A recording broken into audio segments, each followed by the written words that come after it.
Hello বন্ধুরা, আজ আমি আপনাদের শোনাব রবীন্দ্রনাথ ঠাকুরের লেখা খুবই জনপ্রিয় একটি ছোট্ট গল্প রামকানাইয়ের নির্বুদ্ধিতা। গল্পটি ভালো লাগলে চ্যানেলটি সাবস্ক্রাইব করতে ভুলবেন না। রামকানাইয়ের নির্বুদ্ধিতা। যাহারা বলে গুরুচরণের মৃত্যুকালে তাহার দ্বিতীয় পক্ষের সংসারটি অন্তঃপুরে বসিয়া তাস খেলিতেছিলেন, তাহারা দস্যুনিন্দুক, তাহারা তিলকে তাল করিয়া তোলে। আসলে গৃহিণী তখন এক পায়ের উপর বসিয়া দ্বিতীয় পায়ের হাঁটু চিবুক পর্যন্ত উত্থিত করিয়া কাঁচা তেঁতুল, কাঁচা লঙ্কা এবং চিংড়ি মাছের ঝাল চচ্চড়ি দিয়া অত্যন্ত মনোযোগের সহিত পান্তা ভাত খাইতেছিলেন। বাহির হইতে যখন ডাক পড়িল, তখন স্তূপাকৃতি চর্বিত ডাঁটা এবং নিঃশেষিত অন্নপাত্রটি ফেলিয়া গম্ভীর মুখে কহিলেন, দুটো পান্তা ভাত যে মুখে দেব তারও সময় পাওয়া যায় না। এদিকে ডাক্তার যখন জবাব দিয়া গেল, তখন গুরুচরণের ভাই রামকানাই রোগীর পার্শ্বে বসিয়া ধীরে ধীরে কহিলেন, দাদা, যদি তোমার উইল করিবার ইচ্ছা থাকে তো বলো। গুরুচরণ ক্ষীণস্বরে বলিলেন, আমি বলি, তুমি লিখিয়া লও। রামকানাই কাগজ কলম লইয়া প্রস্তুত হইলেন। গুরুচরণ বলিয়া গেলেন, আমার স্থাবর অস্থাবর সমস্ত বিষয় সম্পত্তি আমার ধর্মপত্নী শ্রীমতী বরদাসুন্দরীকে দান করিলাম। রামকানাই লিখিলেন, কিন্তু লিখিতে তাহার কলম সরিতেছিল না। তাহার বড় আশা ছিল তাহার একমাত্র পুত্র নবদ্বীপ অপুত্রক জ্যাঠামহাশয়ের সমস্ত বিষয় সম্পত্তির অধিকারী হইবে। যদিও দুই ভাইয়ে পৃথক অন্য ছিলেন, তথাপি এই আশায় নবদ্বীপের মা নবদ্বীপকে কিছুতেই চাকরি করিতে দেন নাই এবং সকাল সকাল বিবাহ দিয়েছিলেন, এবং শত্রুর মুখে ভস্য নিক্ষেপ করিয়া বিবাহ নিষ্ফল হয় নাই। কিন্তু তথাপি রামকানাই লিখিলেন এবং সই করিবার জন্য কলমটা দাদার হাতে দিলেন। গুরুচরণ নির্জীব হস্তে যাহা সই করিলেন, তাহা কতকগুলা কম্পিত বক্ররেখা কি তাহার নাম বুঝা দুঃসাধ্য। পান্তা ভাত খাইয়া যখন স্ত্রী আসিলেন, তখন গুরুচরণের বাকরোধ হইয়াছে দেখিয়া স্ত্রী কাঁদিতে লাগিলেন। যাহারা অনেক আশা করিয়া বিষয় হইতে বঞ্চিত হইয়াছে, তাহারা বলিল মায়া কান্না, কিন্তু সেটা বিশ্বাসযোগ্য নহে। উইলের বৃত্তান্ত শুনিয়া নবদ্বীপের মা ছুটি আসিয়া বিষম গোল বাঁধাইয়া দিল। বলিল, মরণকালে বুদ্ধি নাশ হয়, এমন সোনার চাঁদ ভাইপো থাকিতে? যদিও রামকানাই স্ত্রীকে অত্যন্ত শ্রদ্ধা করিতেন, এত অধিক যে তাহাকে ভাষান্তরে ভয় বলা যাইতে পারে, কিন্তু তিনি থাকিতে পারিলেন না। ছুটি আসিয়া বলিলেন, মেজবউ, তোমার তো বুদ্ধিনাশের সময় হয় নাই, তবে তোমার এমন ব্যবহার কেন? দাদা গেলেন, এখন আমি তো রইয়া গেলাম। তোমার যা কিছু বক্তব্য আছে অবসর মতো আমাকে বলিও, এখন ঠিক সময় নয়। নবদ্বীপ সংবাদ পাইয়া যখন আসিল, তখন তাহার জ্যাঠামহাশয়ের কাল হইয়াছে। নবদ্বীপ মৃত ব্যক্তিকে শাসাইয়া কহিল, দেখিব মুখাগ্নি কে করে, এবং শ্রাদ্ধ শান্তি যদি করি তো আমার নাম নবদ্বীপ নয়। গুরুচরণ লোকটা কিছুই মানত না। সে ডাফ সাহেবের ছাত্র ছিল। শাস্ত্রমতে যেটা সর্বাপেক্ষা অখাদ্য, সেইটাতে তার বিশেষ পরিতৃপ্তি ছিল। লোকে যদি তাহাকে খ্রিস্টান বলিত, সে জিভ কাটিয়া বলিত, রাম, আমি যদি খ্রিস্টান হই তো গোমাংস খাই। জীবিত অবস্থায় যাহার এই দশা, সদ্যমৃত অবস্থায় সে যে পিণ্ডনাশ আশঙ্কায় কিছুমাত্র বিচলিত হইবে এমন সম্ভাবনা নাই। কিন্তু উপস্থিত মতো ইহা ছাড়ার কোনো প্রতিশোধের পথ ছিল না। নবদ্বীপ একটা সান্ত্বনা পাইল যে লোকটা পরকালে গিয়ে মরিয়া থাকিবে। যতদিন ইহলোকে থাকা যায়, জ্যাঠামহাশয়ের বিষয়ে না পেলেও কোনো ক্রমে পেট চলিয়া যায়। কিন্তু জ্যাঠামহাশয় যে লোকে গেলেন, সেখানে ভিক্ষা করিয়া পিণ্ড মেলে না, বাঁচিয়া থাকিবার অনেক সুবিধা আছে। রামকানাই বরদাসুন্দরীর নিকট গিয়া বলিলেন, বউ ঠাকুরানী, দাদা তোমাকেই সমস্ত বিষয় দিয়া গিয়াছেন। এই তাহার উইল, লোহার সিন্ধুকে যত্নপূর্বক রাখিয়া দিও। বিধবা তখন মুখে মুখে দীর্ঘপদ রচনা করিয়া উচ্চ ঈশ্বরে বিলাপ করিতেছিলেন। দুই চারজন দাসীও তাহার সহিত স্বর মিলাইয়া মধ্যে মধ্যে দুই চারিটা নতুন শব্দ যোজনাপূর্বক শোক সঙ্গীতে সমস্ত পল্লীর নিদ্রা দূর করিতেছিল। মাঝে হইতে এই কাগজ খণ্ড এসিয়া এক প্রকার লয়ভঙ্গ হইয়া গেল এবং ভাবেরও পূর্বাপর যোগ রহিল না। ব্যাপারটা নিম্নলিখিত মতো অসংলগ্ন আকার ধারণ করিল। ও গো, আমার কি সর্বনাশ হলো গো, কি সর্বনাশ হলো! আচ্ছা ঠাকুরপো, লেখাটা কার? তোমার বুঝি? ও গো, তেমন যত্ন করে আমাকে আর কে দেখবে? আমার দিকে কে মুখ তুলে চাইবে গো? তোরা একটুক্ষণ থাম, মেলা চেঁচাস নে, কথাটা শুনতে দে। ও গো, আমি কেন আগে গেলুম না গো? আমি কেন বেঁচে রইলুম? রামকানাই মনে মনে নিঃশ্বাস ফেলিয়া বলিলেন, সে আমাদের কপালের দোষ। বাড়ি ফিরিয়া গিয়া নবদ্বীপের মা রামকানাইকে লইয়া পড়িলেন। বোঝাই গাড়ি সমেত খাদের মধ্যে পড়িয়া হতভাগ্য বলদ গাড়োয়ানের সহস্র গুতা খাইয়াও অনেকক্ষণ যেমন নিরুপায়ে নিশ্চলভাবে দাঁড়াইয়া থাকে, রামকানাই তেমনি অনেকক্ষণ চুপ করিয়া সহ্য করিলেন।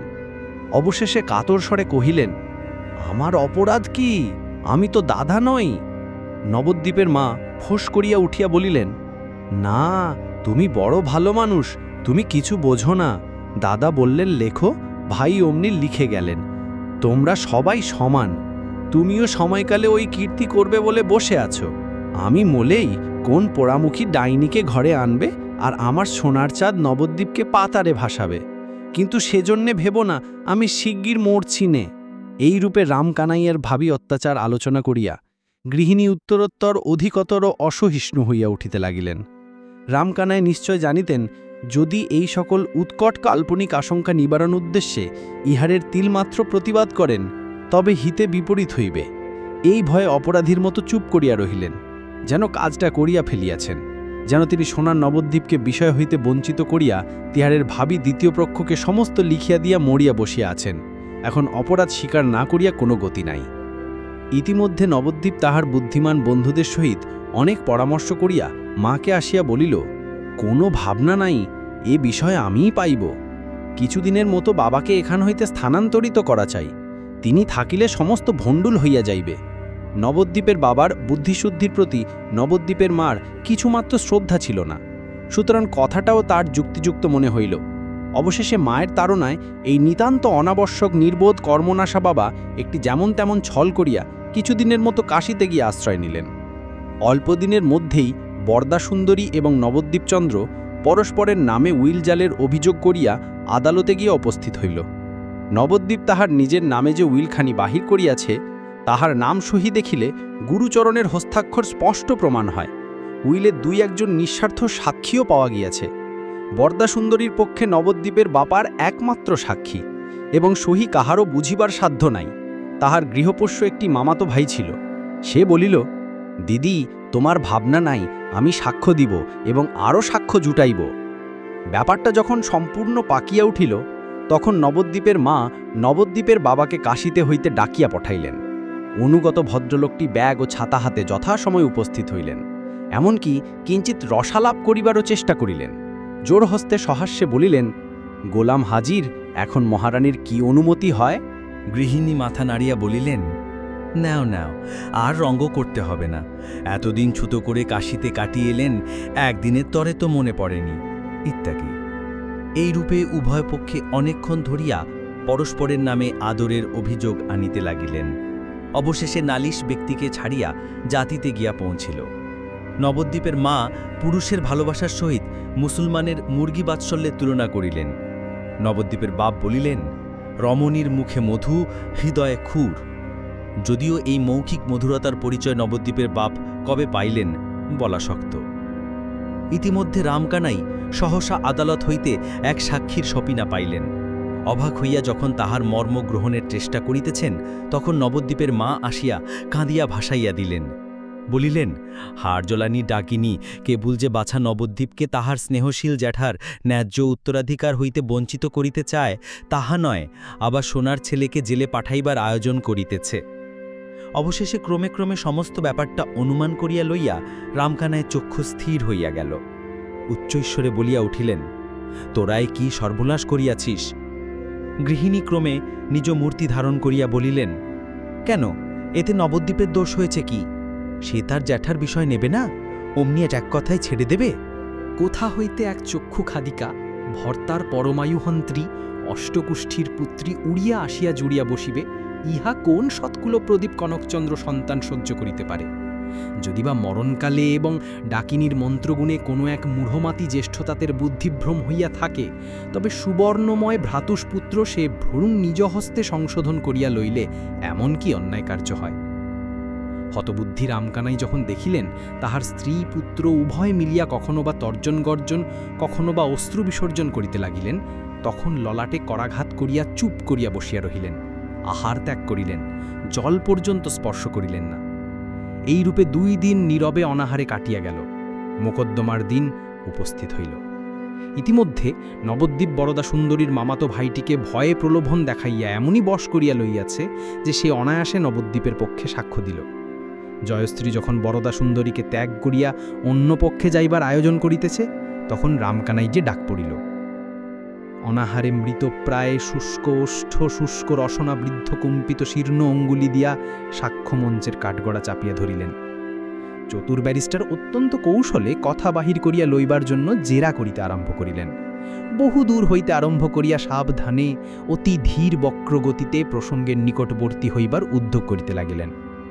তখন রামকানাই জজের দিকে ফিরিয়া জোর হস্তে কহিলেন, হুজুর, আমি বৃদ্ধ, অত্যন্ত দুর্বল, অধিক কথা কহিবার সামর্থ্য নাই। আমার যা বলিবার সংক্ষেপে বলিয়া লই। আমার দাদা স্বর্গীয় গুরুচরণ চক্রবর্তী মৃত্যুকালে সমস্ত বিষয় সম্পত্তি তাহার পত্নী শ্রীমতী বরদা সুন্দরীকে উইল করিয়া দিয়া যান। সেই উইল আমি নিজ হস্তে লিখিয়াছি এবং দাদা নিজ হস্তে স্বাক্ষর করিয়াছেন। আমার পুত্র নবদ্বীপচন্দ্র যে উইল দাখিল করিয়াছেন তাহা মিথ্যা।